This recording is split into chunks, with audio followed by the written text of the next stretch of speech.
भारत में 125 crore mobile phone user हैं, जिसमें से 90% प्रीपेड प्लान के यूजर हैं। सर, आज मैं प्रीपेड प्लान के जो मोबाइल यूजर्स हैं उनकी ओर से दो समस्याएं उठाना चाहता हूं। सर, पहली समस्या है कि रिचार्ज खत्म होने के बाद आउटगोइंग के साथ साथ इनकमिंग कॉल का भी बंद होना। सर, जब प्रीपेड प्लान एक्सपायर होता है, मोबाइल रिचार्ज की वैलिडिटी खत्म होती है, तो आपकी आवाज बंद कर दी जाती है। फोन मेरा, सिम कार्ड मेरा, नंबर मेरा, तो सर रिचार्ज खत्म होने के बाद आउटगोइंग कॉल बंद होना समझ आता है, लेकिन इनकमिंग कॉल बंद होना सरासर मनमानी है। सर, हमारा मोबाइल नंबर आज हमारी डिजिटल पहचान बन चुका है।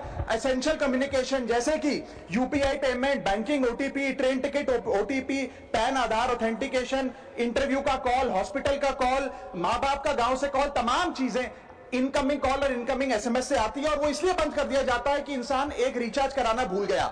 सर, इनकमिंग कॉल बंद करना is not stopping of a service, ये हमारे राइट टू कम्युनिकेशन को स्टॉप करने जैसा है। सर, जैसे आपका आधार कार्ड इसलिए एक्सपायर नहीं हो जाता कि आपने डिटेल अपडेट नहीं करी, या आपका बैंक का खाता इसलिए बंद नहीं हो जाता कि आपने मंथली डिपॉजिट जमा नहीं किया, या आपका वोटर आईडी इसलिए सस्पेंड नहीं हो जाता कि आप एक चुनाव में वोट डालना भूल गए, ठीक उसी तरह आपका मोबाइल नंबर इसलिए सस्पेंड और डीएक्टिवेट नहीं होना चाहिए कि आप एक रिचार्ज भूल गए। सर, मैं सदन में फ्री आउटगोइंग की मांग नहीं कर रहा, फ्री डेटा की मांग नहीं कर रहा, लेकिन इनकमिंग कॉल फैसिलिटी की गारंटी होनी चाहिए। मेरी 3 स्पेसिफिक मांग है। पहली, प्रीपेड मोबाइल कनेक्शन में इनकमिंग कॉल और इनकमिंग एसएमएस कम से कम 1 साल तक कंटिन्यू रहे, चलता रहे from the date of the last recharge, ताकि एसेंशियल कम्युनिकेशन चलती रहे। दूसरी, deactivation of the mobile number after 3 years. ऐसा ना हो कि आपका मोबाइल नंबर आपका मोबाइल नंबर बंद करके किसी और को अलॉट कर दिया जाए। कम से कम 3 साल का ग्रेस पीरियड देना चाहिए from the date of the last recharge. And third demand, mobile operator should introduce a low cost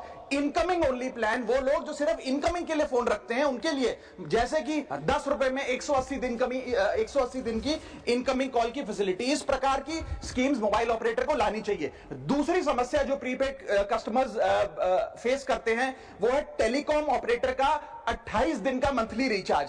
साल में सर महीने 12 होते हैं, लेकिन 28 दिन की रिचार्ज के माध्यम से 13 टाइम्स रिचार्ज कराना पड़ता है। कैसे सर? 28 दिन into 13 times is equal to 364 days. ये एक बड़ी क्लेवर स्ट्रैटेजी है, जिसके चलते आपको फीलिंग 30 दिन की देते हैं, लेकिन आपसे डीलिंग 28 दिन की करते हैं। सर, दुनिया में हर जगह बिलिंग साइकिल कैलेंडर मंथ के हिसाब से होती है, 30 या 31 दिन। आपको मंथली सैलरी, लैंडलॉर्ड का रेंट, बैंक की ईएमआई, बिजली पानी गैस का बिल, तमाम चीजें 30 या 31 दिन के महीने के हिसाब से होती हैं। लेकिन ये मोबाइल ऑपरेटर, टेलीकॉम ऑपरेटर 28 दिन के महीने के हिसाब से आपको रिचार्ज प्लान बेचते हैं, ताकि साल में एक अतिरिक्त रिचार्ज आपको मिल जाए। मैं उम्मीद करता हूं कि इसे भी समाप्त किया जाएगा।